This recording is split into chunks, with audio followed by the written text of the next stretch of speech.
Lucy Hepler, Our Lady of the Lake Parish. David Hepler, Our Lady of the Lake Parish. Paul Hulbert, Our Lady of the Lake Parish. Barbara Hulbert, Our Lady of the Lake Parish. And what was it about the Catholic faith that really drew you in? It was a yearning. I don't know. Yeah, no, honestly, I can't tell you why. It was just a yearning, and I worked as a nanny for a family when I was 16, and they were Catholic, and it just seemed like that was yes, this is what I want to do. I always believed in God, and Jesus is our Savior, but the process and the history of the church, and knowing that you're welcome no matter where you are in the world in Catholic Church. I think the main part of this parish, the thing that draws us the most, is that it's got so much familial, heart for us. We got both of our parents that come here, and we've grown up with all the people here. And I know that my mother had talked about the older parishes, parishes that are kind of dying out. And that is something that certainly could happen to this. I mean, this has always been a very small parish, and for two individuals of our age and, status and everything like that to meet in such a small parish and have it work out so well is kind of awesome. Well, I guess I have to think back to something my mother said to me when I was a teenager.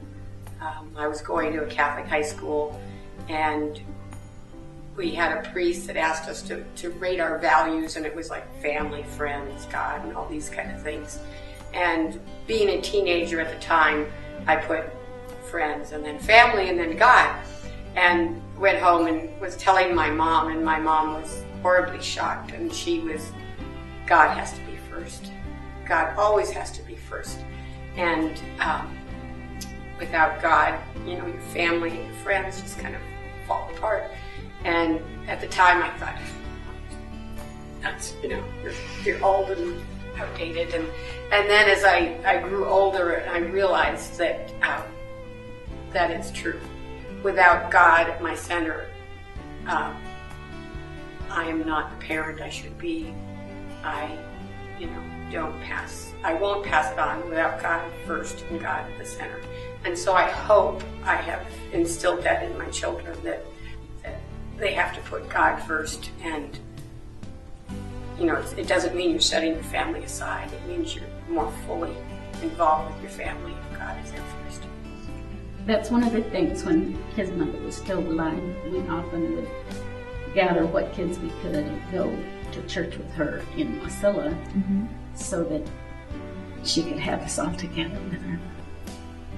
All their children were baptized in the church. All, in fact, were baptized in this church. Oh, wow. So it's really wonderful. Yeah, that's kind of... 6 of my grandchildren were baptized here.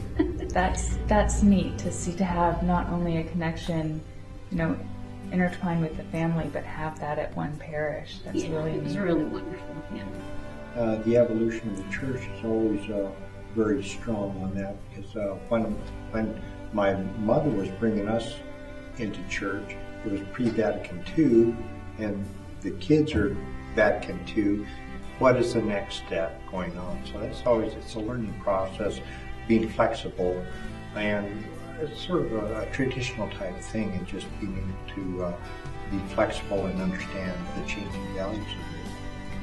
Well, I think, the main point of it is kind of to provide a positive influence that's always there, and a familiar place that they can bring through their life. To me, there's more to church and church community than just attending Mass. I'd like to see them fully participate. We've got to support it. It's not going to live by itself. And that the church is us and we are the church. It's okay to struggle with your faith as long as you come home to it. This is an intergenerational journey. Join us and and pass on our faith.